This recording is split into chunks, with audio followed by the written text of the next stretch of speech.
In this video, we're going to continue looking at trigonometry by introducing the reciprocal trigonometric functions. So here's our standard right angle triangle, and if this angle is defined as theta, then this becomes the opposite side, this is the adjacent side, and this is the hypotenuse. And we know that sine theta is defined as the ratio of the opposite side to the hypotenuse, cosine theta as the ratio of the adjacent to hypotenuse, and tan theta as the ratio of the opposite to the adjacent. Now we're going to introduce three new but related functions called the reciprocal trigonometric functions.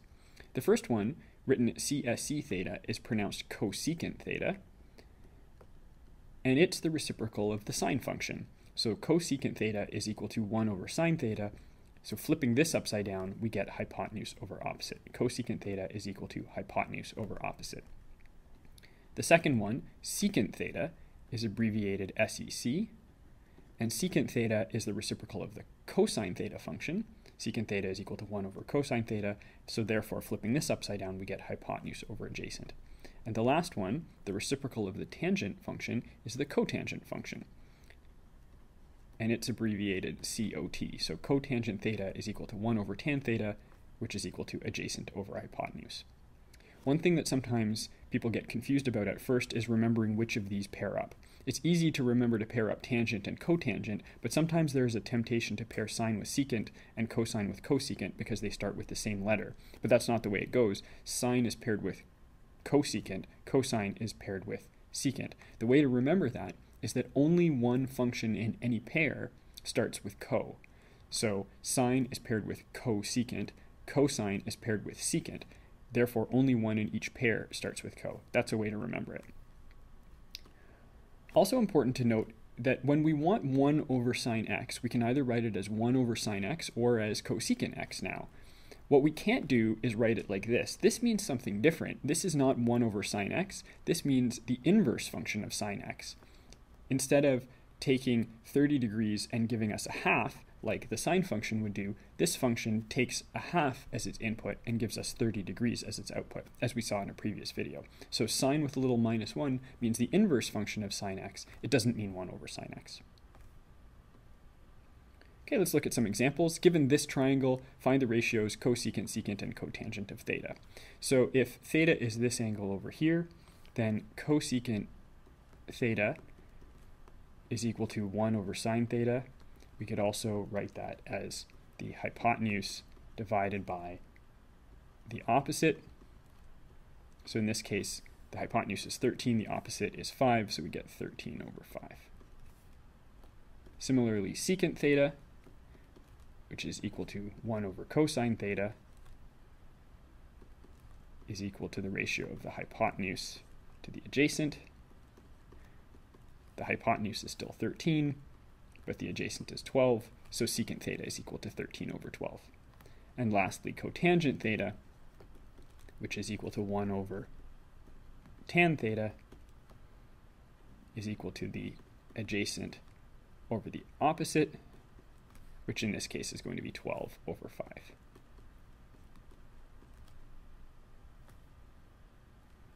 In another example, find the value of theta to one decimal place. We're specifying that the answer has to be between 0 and 90 degrees, and we're given that cosecant theta, cosecant of our unknown angle, is equal to 1.6.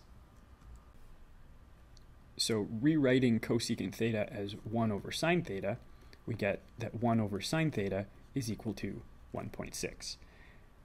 We want to eventually isolate for theta, so we're going to reciprocate both sides. Flipping them both upside down, we get sine theta is equal to 1 over 1.6.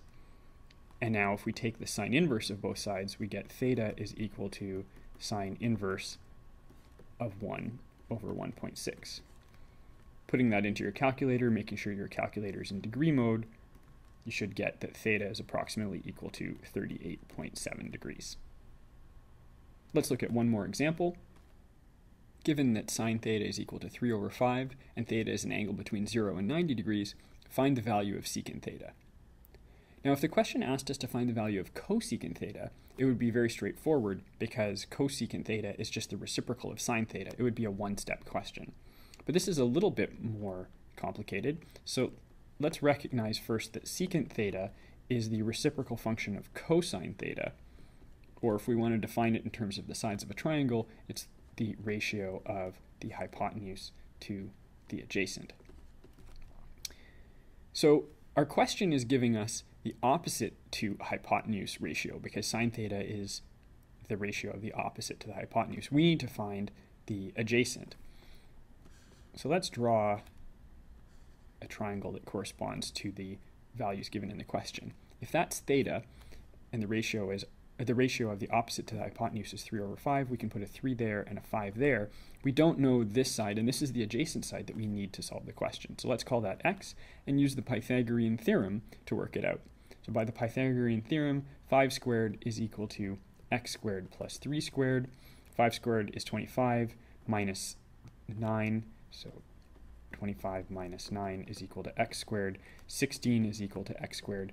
And solving for only the positive value of x, because we need a side length, we get 4 is equal to x. Now, if secant theta is equal to hypotenuse over adjacent, secant theta is equal to 5/4 from the given information. So that's an introduction to the reciprocal trigonometric functions.